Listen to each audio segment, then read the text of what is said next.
बिहार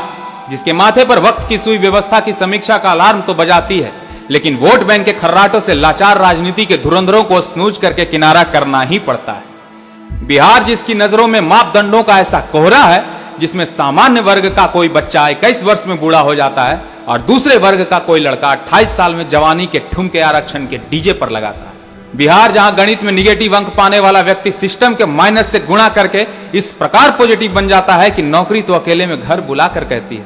ए जी हमको रखिएगा। तालियों की गड़गड़ाहट में न्यू इंडिया का नारा भले ही भावनाओं की थाली में संभावनाओं को सजाकर निकलती तो एक सुनहरे भविष्य की तरफ है, लेकिन समझौतों के लहर में अतीत के बुलबुले यकीनी तौर पर हैरान तो करते हैं। चलिए माना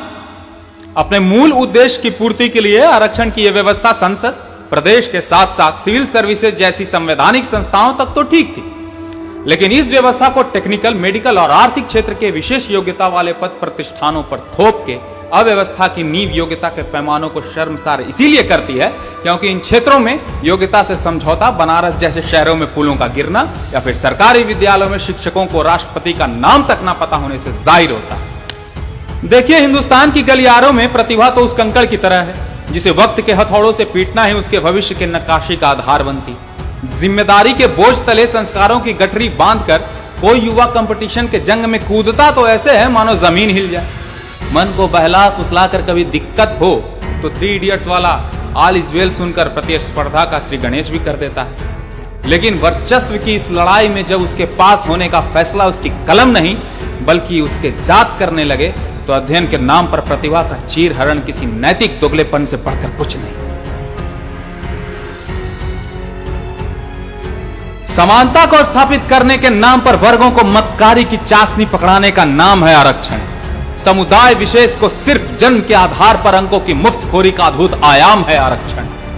अद्भुत इसलिए क्योंकि जन्म के समय अगर किलकारियों की आवाज से जात पात पता चल जाती तो साहित्य के हर एक कोने से शब्दों के माटी से ऐसा महल बनता जिसमें लोगों की नुमाइंदगी उनके कर्म से नहीं बल्कि आन बान और शान से बनी आरक्षण के शीश महल से होती।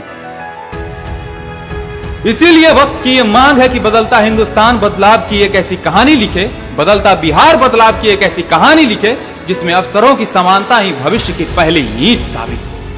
भविष्य जो विद्यमान हो, भविष्य जो कायनात के गगन में दैदीप्यमान हो,